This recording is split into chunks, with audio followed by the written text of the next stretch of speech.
Selcom, le numéro 1, c'est vous. Bonjour et bienvenue dans Football Factory. Au sommaire de cette édition, l'épilogue du titre s'est joué ce week-end avec la victoire large du Oroya, désormais champion de Guinée, puisque mathématiquement rien ne peut perturber la marche vers le titre du club de Matam. Les hommes de l'AP Bangoura récupèrent un titre perdu la saison dernière. Avec notre analyste Tierno Amadou Makadji, nous allons revenir sur une saison riche en rebondissements. Également au sommaire de cette édition, Luis Fernandez est à Conakry avec des membres de son staff technique. L'entraîneur français va venir prendre contact avec les structures de la fédération, mais également travailler sur son prochain match décisif du côté de Harare. Qu'a-t-il dit à son arrivée à l'aéroport? Notre reporter était sur place. Amadou Djabi a lancé sa campagne pour la vice-présidence de la Fédération guinéenne de football. C'était en présence de nombreux médias ce week-end. Une vidéo de campagne sera publiée dans cette émission. Amadou Djabi également, qui a rencontré le président de la Fédération française et celle de l'Union belge de football. François de Kessmaker et Noël Le Graët l'ont promis d'appuyer l'instance dirigeante dans le cadre du développement de notre football. D'autres informations, dont les moindres sur nos internationaux, viendront compléter cette émission. Bienvenue. Les huitièmes de finale de la Coupe nationale se sont joués un peu partout sur le territoire national. Un résumé de notre reporter Selou Tata fixe ces huitièmes de finale et se projette sur les quarts de finale très attendus, notamment Afia Oroya à Conakry. Ça va être électrique. Selou Tata Diallo. Des huitièmes de finale qui commencent par le choc AS Batena Fadji à Fiat Conakry. Un match compliqué pour les Verts et Blancs qui ont dû attendre les toutes dernières minutes pour s'imposer 1-0 sur ce but de Abdoulaye Samaké. Le Afia qui lutte contre la relégation poursuit ainsi son aventure en coupe. En train de jouer, cette formation de Batena a essayé de mettre la pression sur nous. On avait quand même du mal à ressortir le ballon et finalement, le plus important est fait, la qualif. Moi, je pense bien que c'est la chose la plus importante. On va quand même savourer cet après-midi cette qualification et après se concentrer pour le match du championnat qui se pointe à l'horizon. Grosse déception, cela dit côté Baté qui, après avoir assuré son maintien en Ligue 2, voyait en cette coupe une sorte de bonus qu'il fallait prolonger. Non, on n'a pas joué pour faire un match. On devrait gagner pendant les 90 minutes, mais disons, en animation offensive, ça n'a pas marché. On s'est créé des occasions. Les attaquants n'étaient pas au rendez-vous. Autre résultat, le Bafing de Mamoun s'incline à domicile à 5-0 devant le Gangan Kindia. Véritable déroute du Bafing qui a décidément dû marquer ce soir à domicile ou alors à l'extérieur. Cette défaite, nous l'avons méritée parce que nous avons joué face à une équipe expérimentée. C'était donc la jeunesse face à l'expérience. Donc la logique n'a pas retardé à parler. Par ailleurs, le Santoba l'emporte 1-0 à Kessidougou face au Nyanda. Qualification du 140 de Farana aux dépens du CI Kamsar. Ça passe également pour le club olympique de Koya qui sort l'étoile de Guinée. 4 tirs réussis contre 3 après un score de 1 but partout. La Escaloum a dû attendre les arrêts de jeu pour s'imposer 1-0 à Zérékoré de Valdiani sur ce but de Kabongo Kassongo. Oui, vraiment, c'était un match très difficile parce qu'on a réussi dans ce match-là parce que notre équipe a bien joué. Vraiment, on a joué tout le match. La première mi-temps et la deuxième mi-temps, on était vraiment sur le match. Parce que l'équipe, ils ont bien fait le système défensif. Mais le gardien a parlé beaucoup d'occasions du but qu'on a été là. Kabongo vraiment a fait un match magnifique. Et avec ça, avec la lutte, c'était presque une guerre. La voyage qu'on a fait là 25 heures pour jouer le match. Je félicite mes joueurs parce qu'ils ont bien joué. Mes sentiments sont là cet après-midi. C'est une équipe jeune. Nous sommes en phase de reconstruction. Mais face à un ténor du football guinéen qui joue la campagne africaine, c'est pas facile. Et nous avons perdu ce match par le manque de conditions de vie. parce qu'on devrait être interné pendant un mois. Mais malgré les moyens n'ont pas donné et mes enfants ont perdu, c'est pas mal. Nous allons travailler pour donner un meilleur résultat. Le Oréad Conakry s'impose 2-0 à Fria face à l'Oustar sur des buts signés Ibrahima Souri et Fofana contre son camp et Okanse Mandela. Je pense que c'est un match de coupe. On va tout faire. Moi, je crois que la lecture est très simple. Les équipes qualifiées sont des équipes à respecter. Et on a imposé une certaine stratégie. On l'a reçu. On a fait la différence. Mais je pense que les adversaires du futur aussi ont leur chemin. Ici, il y a eu trop d'agitation. Les gens ont pensé que le football, c'est hors le terrain. On l'a joué sur le terrain. On a fait la différence. On a fait une très bonne entame du jeu.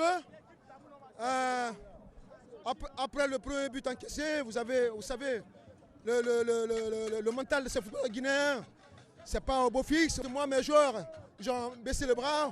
On a essayé de les faire monter. Mais bon, on n'a pas pu, on était face à cette équipe beaucoup plus expérimentée que nous. C'est l'expérience qui a fait la différence.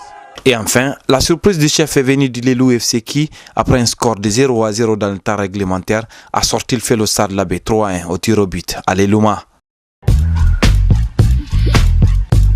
Luis Fernandez est à Conakry depuis ce week-end. Notre reporter Célou Tata l'a eu à sa descente d'avion. Qu'est-ce qu'il est venu faire à Conakry? L'entraîneur français au micro de Célou Tata.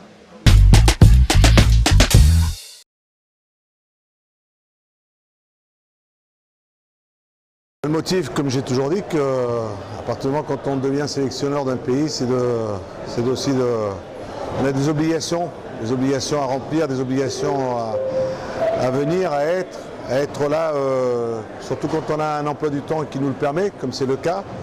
J'ai décidé de venir à Conakry avec l'ensemble de mon staff, avec Kaba, avec Amara, avec Laurent Hatton, pour que l'on puisse, qu'ils puissent aussi s'imprégner, qu'ils puissent aussi voir et que l'on puisse aussi rencontrer les acteurs du football guinéen, que l'on puisse aussi, qu'ils puissent savoir que je suis toujours aussi motivé, toujours aussi content d'être le sélectionneur du Sili et que la motivation étant toujours aussi présente en moi, je voulais venir, j'avais dit que je reviendrais, puis qu'on puisse établir un fonctionnement, qu'on puisse travailler, que les gens puissent se constater qu'on n'est pas seulement là-bas loin, mais qu'on est aussi ici pour travailler, pour mettre en place un travail avec des adjoints.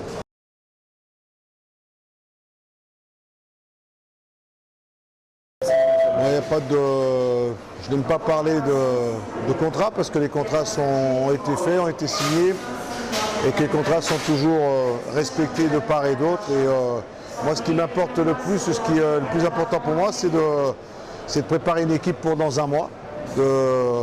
C'est ça le plus important, d'essayer d'effacer un peu une déception d'un match où on a été battu, d'essayer de retrouver un groupe bien animé, bien motivé, d'essayer de faire un peu le point sur ce qui a été, ce qui n'a pas été. Alors en ce qui concerne les contrats, pour moi c'est secondaire. Moi, ce n'est pas des contrats qui me font courir ou qui me font vivre, ça aide, mais le plus important c'est de trouver des Guinéens, de venir les voir, discuter avec eux, échanger avec eux. Je suis ici à Conakry, c'est parce que j'ai envie de passer une semaine bien, qui sentent que je suis motivé pour être le sélectionneur du Sili et que ma motivation est celle d'un sélectionneur pour gagner, pour se qualifier.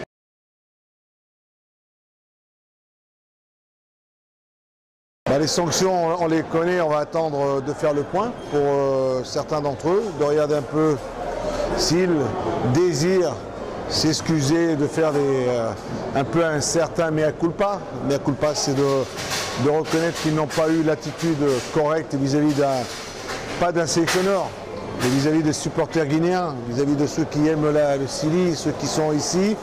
Ils n'ont pas eu une attitude assez professionnelle. Pour certains d'entre eux, j'ai eu l'occasion de parler avec eux. On va essayer de voir un peu ce qui peut éventuellement être fait pour arranger, pour trouver des solutions.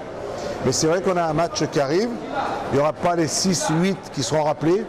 Il y en aura peut-être un ou deux qui seront peut-être rappelés. Mais le reste, je ne peux pas tout reprendre, tout effacer parce que ce qui a été fait n'est pas compatible, n'est pas dans les règles quand on est joueur de haut niveau par rapport à un pays. C'est de respecter un maillot qui a une valeur, une grosse valeur, parce que quel que soit le pays, on a toujours une valeur par rapport à une histoire, et certains d'entre eux ne l'ont pas respecté.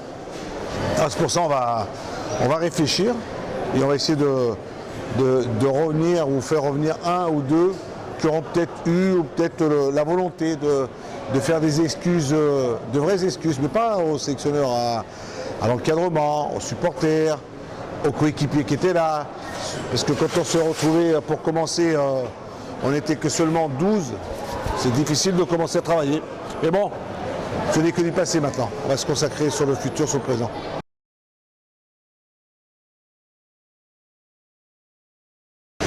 En ce qui concerne Bounassar, on va attendre un peu, parce que Bounassar n'a pas eu vis-à-vis de moi un comportement que j'aurais bien aimé qu'il ait, parce que quand on s'engage avec un sélectionneur, on essaie de respecter une parole donnée. En ce qui concerne Fodé, Fodé Koita, il a des envies, de jouer pour la sélection. Bon, après, il y a ceux qui, on dit toujours, ceux qui sont à l'extérieur, ceux qui sont ici. Si je suis ici aussi, c'est pour voir des garçons qui sont ici, qui jouent dans le championnat, et que pourquoi pas, que l'on puisse pas les réunir, qu'on puisse réunir tout le monde. C'est ça le plus important. Alors, on ne fait pas de différence, mais c'est tout ce qui est le mieux pour la sélection. Ça sera à moi de prendre les bonnes décisions.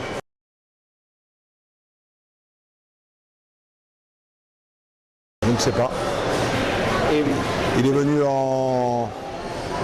Traoré est descendu nous voir, mais j'aurais bien aimé qu'il voit plutôt ses coéquipiers, qu'il parle un peu avec ses copains. C'est avec ses copains qu'il a eu des problèmes peut-être pendant la CAN, pas avec Luis Fernandez.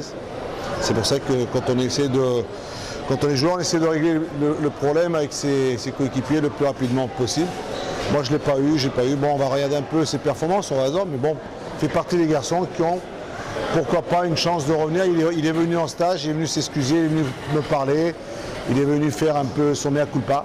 J'aurais préféré qu'il le fasse devant ses copains, mais bon, il a fait déjà un premier pas. Ça c'est une bonne chose.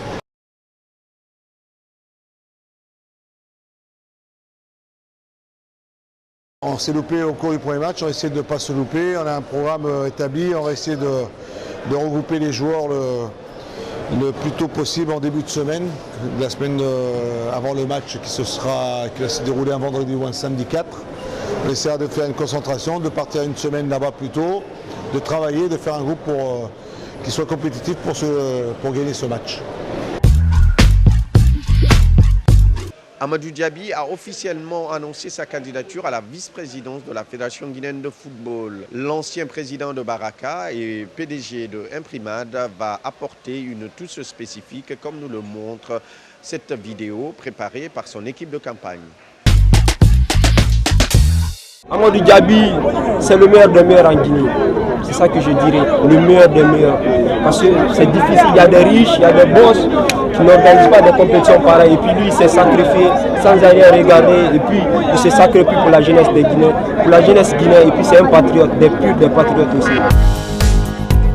La Guinée tout entière lui est reconnaissante. Depuis toujours, Amadou Diaby se bat pour son pays. Toute sa vie, il a œuvré pour la promotion de la jeunesse. Dans la culture à ses débuts, dans le football depuis une vingtaine d'années. Président fondateur du tournoi de détection des jeunes talents, Amadou Diaby a su au fil des 5 éditions remplir ses objectifs. De Conakry à la baie, en passant par Cancan, il y a unanimité pour mesurer le travail accompli. Nous le soutenons jusqu'à la fin, parce que son initiative, ça a diminué beaucoup de l'immigration clandestine dans notre pays. De nombreux recruteurs ont assisté à cette fête du football qui a contribué à mettre fin au départ clandestin des jeunes footballeurs. En 10 ans, le tournoi a permis de repérer une trentaine de joueurs qui évoluent aujourd'hui en Europe. En 10 ans, grâce à une forte présence médiatique, la Guinée a été valorisée. La 5e édition a été le symbole de la fraternité guinéenne avec la présence d'équipes venues de toutes les régions. La 4e accueillait des formations ivoiriennes alors que le pays était en guerre, un grand message de paix véhiculé par le football et salué à l'époque par son excellence, le professeur Alpha Condé. Les jeunes Ivoiriens, malgré la situation actuelle que nous négocions et que nous espérons voir la fin très rapidement et puis venir, j'espère qu'ils retourneront en bonne santé. En tout cas, c'est un bon signe que malgré la difficulté qu'ils aient pu se déplacer pour venir ici. Et je pense que nous sommes très reconnaissants à ces jeunes-là qui ont pris ces risques-là. Nous espérons seulement que la paix va revenir bientôt en Côte d'Ivoire et que la prochaine édition, ça sera avec plusieurs équipes d'autres pays sans aucun problème.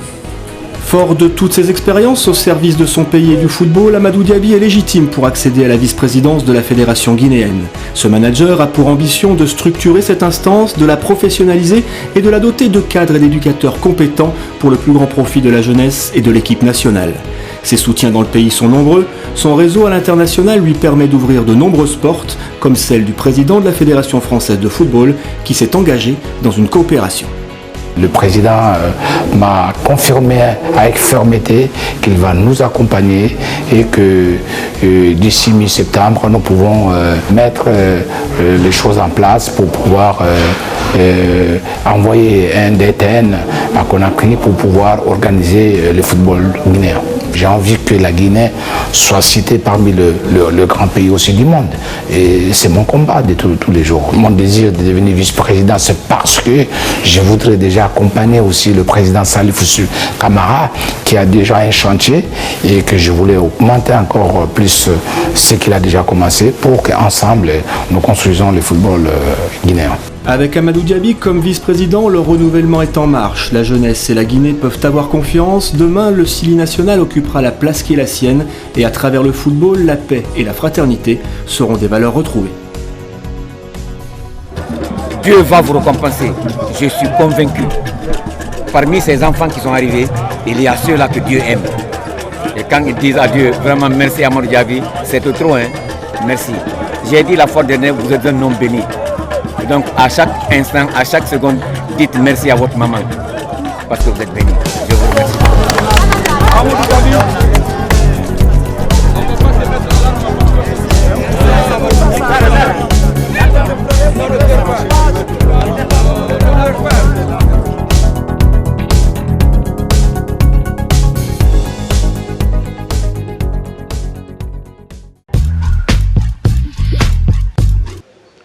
Pour débattre de tous ces éléments, nous allons recevoir sur ce plateau Thierno Amadou Makadji de Foot 224. Avec lui, nous allons revenir sur la fin du championnat avec ce titre quasi acquis pour le Orea qui a défait le FC Séquence, déjà relégué en Ligue 2, et un retour tardif de l'AS Kaloum qui est parti prendre les 3 points du côté de Kamsar dans un match qui s'est joué sur un terrain complètement impraticable dans une saison des pluies qui bat son plein.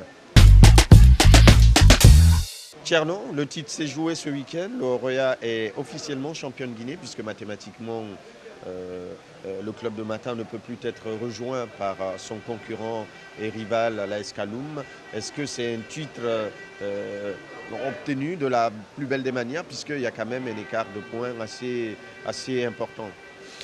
L'écart de points, il faut rappeler qu'il est de 13 et il reste 4 matchs à l'AS Kaloum, ce qui fait dire que même si l'AS Kaloum remporte tous ces matchs, il ne peut plus recoller Orea à la tête du classement. Maintenant, est-ce qu'il a mérité? Bien sûr, lorsqu'on voit comment le championnat s'est déroulé cette saison, il faut rappeler quand même que ce genre de scénario n'était plus arrivé depuis belle lurette. On était habitué à maintenir le suspense jusqu'à la fin de la saison, jusqu'à la dernière journée. Je me rappelle que sur les 3 dernières saisons, quand même, ça s'est joué à la dernière journée pratiquement.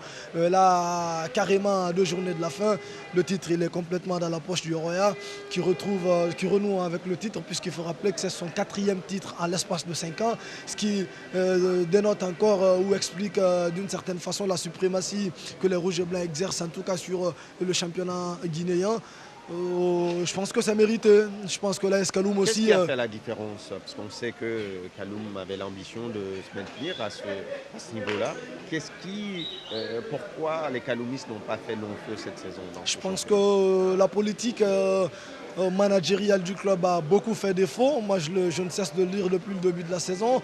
Ils avaient l'effectif pour. Au départ de la saison, ils avaient le coach pour. Pascal Jeannin, qui, je le dis une fois encore, pour moi, aurait pu réussir de très belles choses avec cette équipe. Mais il faut rappeler que sur l'ensemble de la saison, ce n'est pas moins de 5 entraîneurs qui ont eu à diriger cette équipe. Et quand on est dans une instabilité, dans un cycle de perpétuel recommencement, c'est difficile d'avoir des résultats. Et là, quand l'AS Kaloum a été dans une situation où il fallait évoluer sur plusieurs tableaux, notamment la Ligue des Champions, après la Coupe de la CAF et la Coupe nationale, ça s'est avéré être compliqué pour cette équipe qui a laissé filer des points, qui à un moment également n'a pas joué des matchs, s'est mis à reporter un peu la même erreur qu'avait commise le Roya l'année dernière. Et je pense qu'en ce moment, le Roya qui s'était déjà fait éliminer de la Coupe de la CAF avait tout le temps de se concentrer sur bien évidemment le championnat et gérer le championnat et la Coupe nationale. Je pense que sur la phase LE, déjà ils ont fait l'essentiel, ils ont creusé l'écart. Depuis le début de la saison, c'est pas moins de 5 points d'écart entre ces deux équipes. L'Eto ne s'est jamais resserré sur le Roya, l'écart a toujours été assez grand et je pense que de toute la façon on le savait, la tendance on la savait déjà, maintenant on attendait que l'officialisation cet après-midi et en disposant du FC Séquence largement, le Roya ça touche là donc à son 15e titre. Ça ne tient pas puisque le Roya a connu aussi beaucoup d'instabilité à sa tête. C'était différent cette saison par exemple, il y a eu Théophile Bola au début de la saison, Théophile Bola est parti, celui qui est venu c'est quelqu'un qui connaît parfaitement la maison, Kamfori Lapé Bangoura qui connaît les joueurs, qui connaît l'environnement, mais quand tu prends Zawi qui n'a jamais officié en Guinée, tu le fais signer pour qu'il t'amène en phase de groupe de la Ligue des Champions et il ne réussit pas, tu le mets dehors. En fait, c'est ce qui a fatigué cette équipe. Je pense que si la Escaloum avait gardé patience cette saison et qu'ils étaient restés par exemple avec un Pascal Janin, je pense qu'ils auraient bien pu avoir mieux. Mais au bout de 3 matchs nuls, on l'a viré. Je n'ai jamais compris cette décision.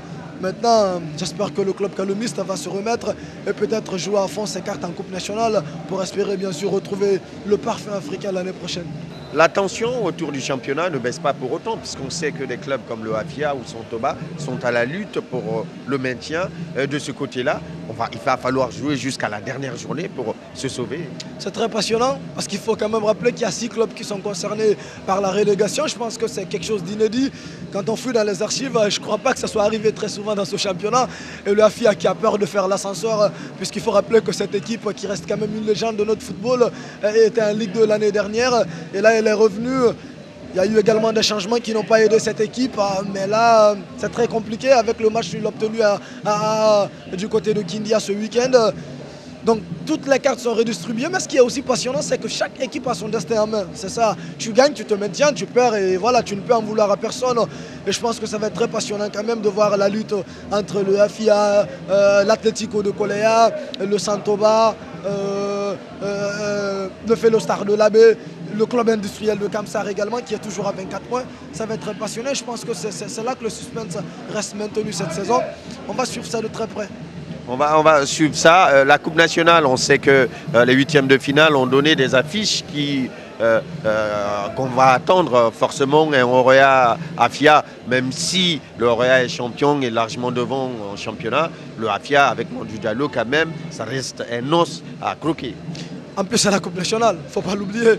La Coupe nationale a sa particularité, elle a sa chaleur, elle a cette capacité à transcender les joueurs. Et je pense que ça sera un autre match. Et si le Roya ne tombe pas dans une certaine facilité, bien sûr, dans l'euphorie du titre, je pense que ça va être très disputé. Le Afia, il faut rappeler, a sorti quand même le satellite, c'était pas rien. Et le Roya qui est rentré à partir des 8e de finale, allait jouer du côté de Fria face à une équipe d'Alustar, une équipe très modeste, mais que cette équipe du Roya a maîtrisé.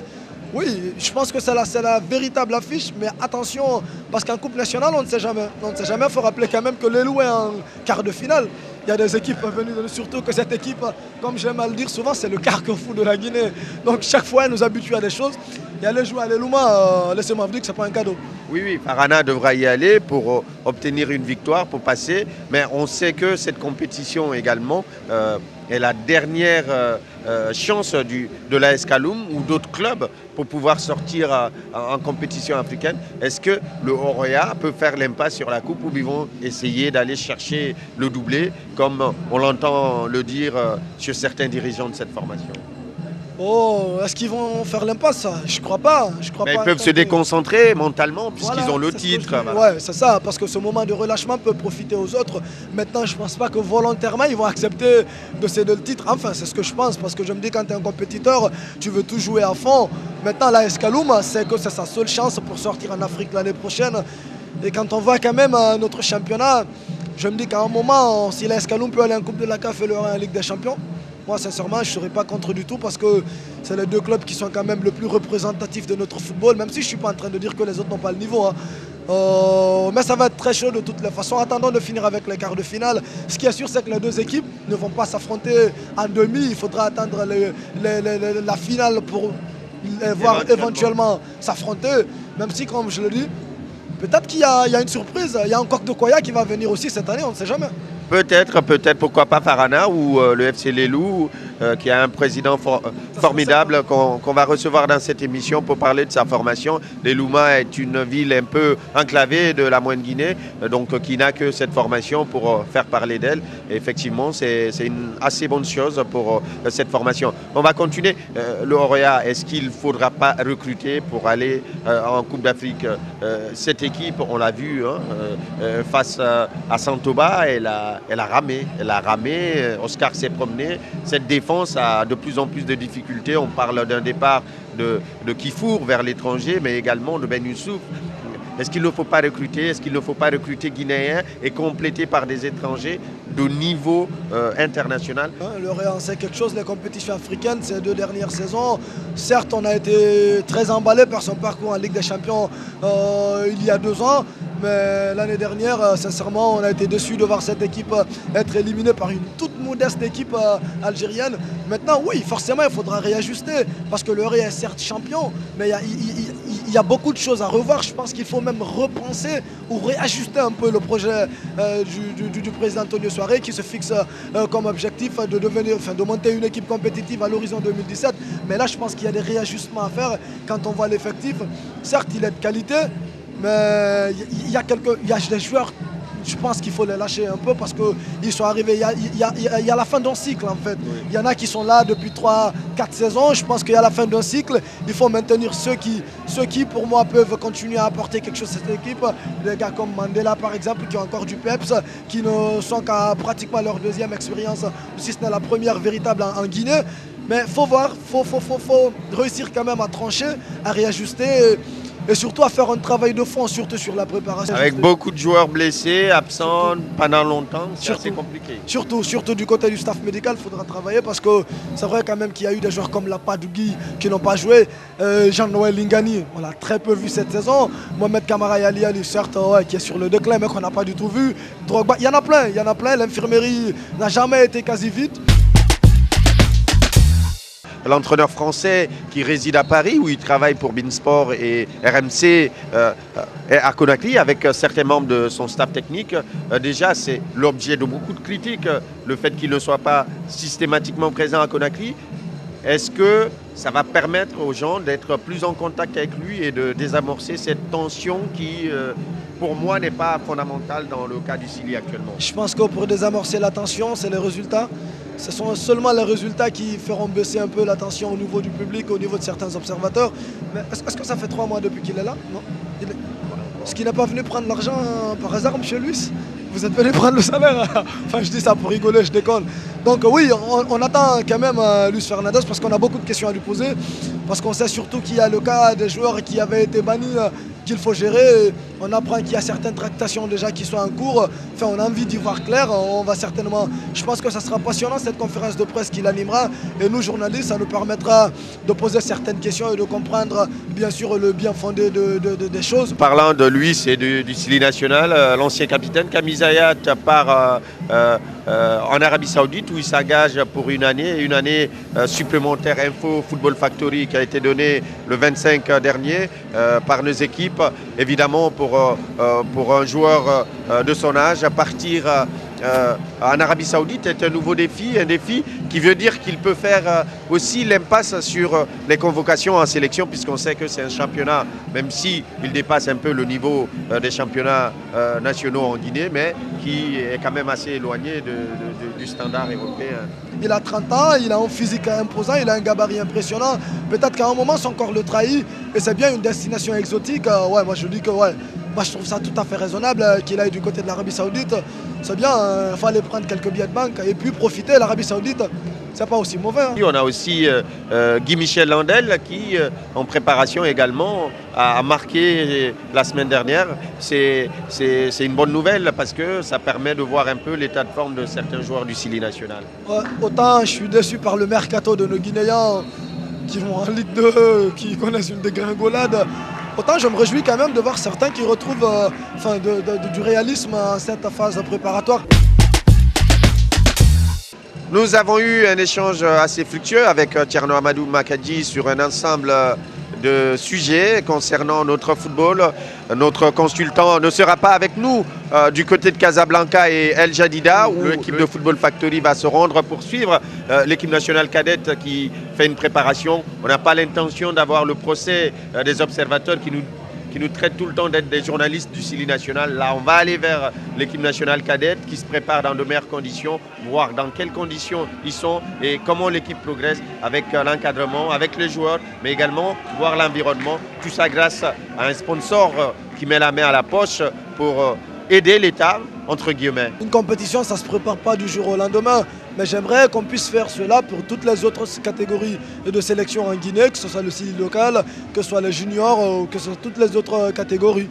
Maintenant, oui, on va suivre ces jeunes quand même parce qu'eux, ils nous ont bien fait rêver cette année en allant produire du très bon jeu du côté de Niamey, même si après, on a vu qu'il y avait quelques limites.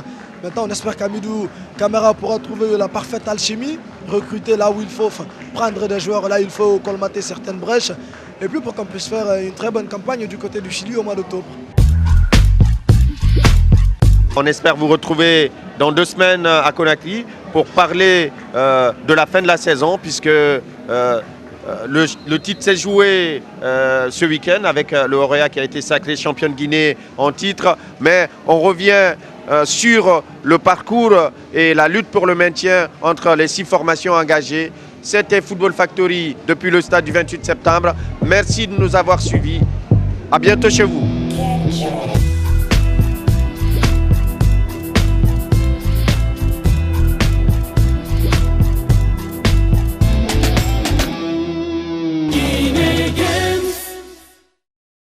Celcom, le numéro 1, c'est vous.